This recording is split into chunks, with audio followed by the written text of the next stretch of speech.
Hi, it's John from Apache Village. I just wanted to do a quick summary of the Granite Ridge. We just spent a month in this unit, my wife and I, running around the country, mainly out west. Did a lot of mountain driving and everything else, and a lot of primitive camping, which is what we like to do. We love to go to the state parks and stuff like that. And we've been doing this for the last 40 years. We've been involved, and I was so impressed by this motorhome. I think for a couple, the size of it, everything about it, the way it drives, the way it handles in the wind and rain and this and mountains, it's hard to beat. 2 years ago, we did a trip in a Jayco terrain, which is just a standard B, okay?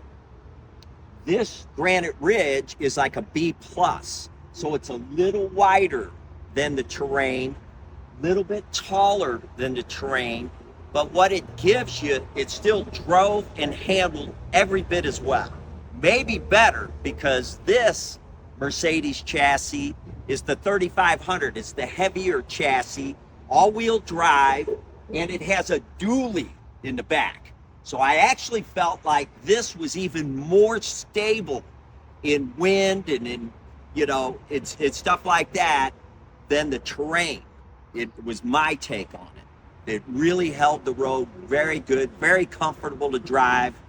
And even towing our Jeep, I was impressed because I was a little nervous, or I should say nervous, just wasn't sure how it was going to handle it, because I never towed the Jeep behind the terrain when we took the terrain 2 years ago.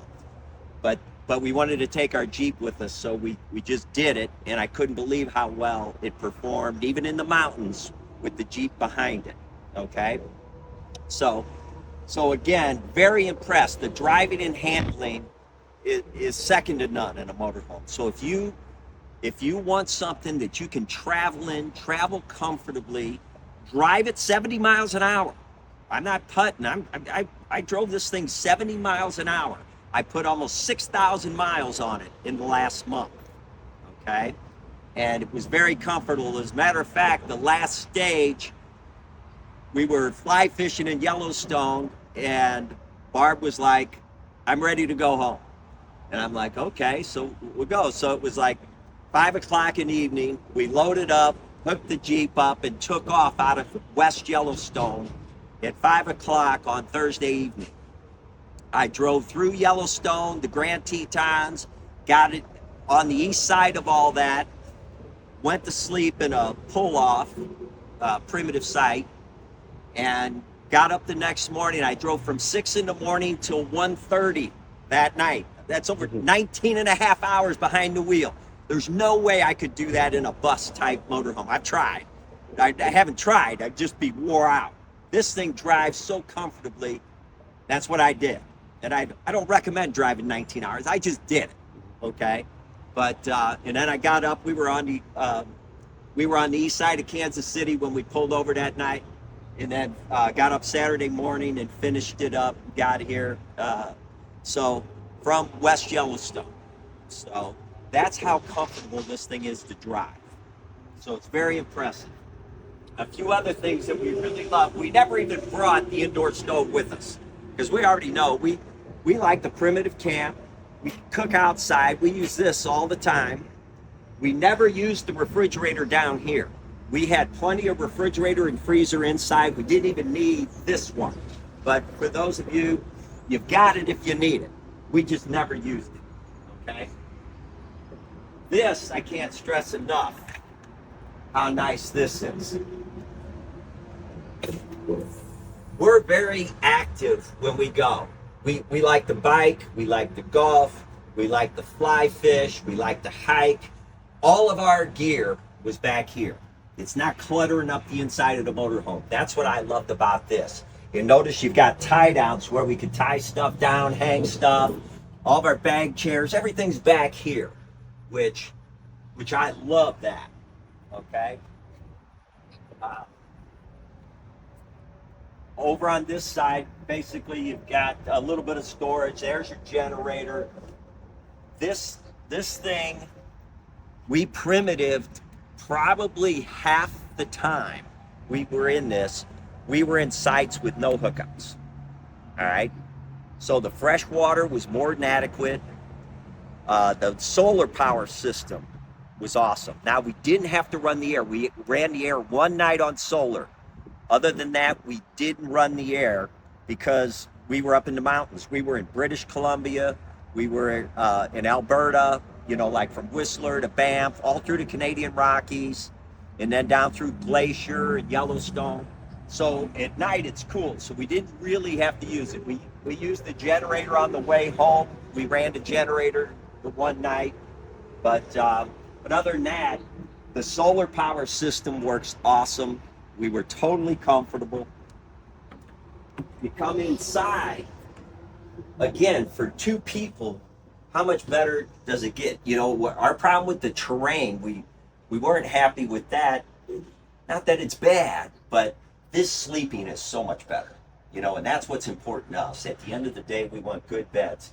And we've got the twin bed set up here, or you can make it a big king if you want. But we like the twin bed. I could get up earlier in the morning. I'm an early riser. Barb likes to sleep in, so I could get up. A lot of times, like when I drove till 1:30, slept just outside of Kansas City, you know, I got up that next morning at 7 o'clock. I just started driving. She stayed in bed till, you know, she got up maybe a half hour later, and I'm already down the road. That's the beauty of the motorhome. You don't have to all get up, get in the truck, start towing. You know, here I just get up and go. So there's no schedule for everybody. You see, it just works. It's so much more convenient. Okay. But so I love this. The bathroom, I was a little, you know, concerned with, but it was more than adequate. I use this shower. I like the handheld. I just turn it on, wet, soap. We've got a loofah. We'd soak down, rinse off, and it worked beautifully.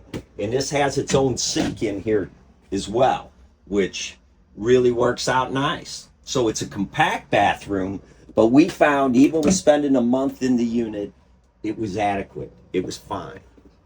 And we feel like with this unit, you know, here again, spending a month in it, it was fine. We spend a lot of time outside. We pretty much sleep in the unit. If the weather's nice, we're outside. I'll tell you that right now. But we did eat inside here a couple rainy days. We set up the tables. We only brought one of the tables with us just to keep the storage. We didn't want to bring them both, so we just brought one. It was fine for us. That's all we needed. But I feel like this unit, if you want to travel around the country, see the states, and see the beauty we have right here at home, I don't think there's a better coach to do that in.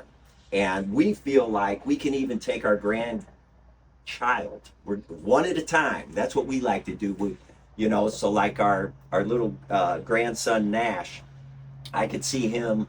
We just took him to Gatlinburg, Tennessee for a week with us back in April. I could see this working great for that too, taking our grandkids, you know, but two's perfect. Even with one grandchild sleeping here, it's beautiful.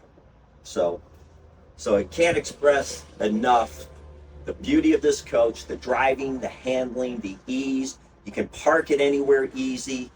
You know, you pull into a restaurant, it's not a big deal. Even with the Jeep on the back, I just look for a double parking spot. I could pull it in. I'd pull a little farther forward on the front, and the Jeep still fit. If I didn't have the Jeep, this thing would really be ideal. And another thing economically, I can tell you, again, we were in mountains almost the whole time. I got 11.3 miles to the gallon towing the Jeep. I know for a fact if I didn't have that Jeep on here, I would have probably been getting around 15 miles a gallon, I'm guessing. Because the Jeep really puts you know, it decreases the gas mileage considerably on a smaller vehicle like this. But again, I think I'd have been getting over 15 miles a gallon without the Jeep. You know, we used the Jeep a lot though, so for us it was fine. And but again, if you want to run around the country, do it economically. I spent $3,000 in fuel and campgrounds. Now, a lot of our campgrounds were primitive, so they were less expensive. But we spent $3,000 in 1 month running around. You know, and you're going to eat whether you're in this or at home. You know, now we ate out more than we normally would just because the E's were out running and doing. But when you can take a trip and it costs you $3,000 in fuel and campsites for a whole month, I think that's pretty economical. So you ought to come in and take a look at this Jayco Granite Ridge 23S. Take care.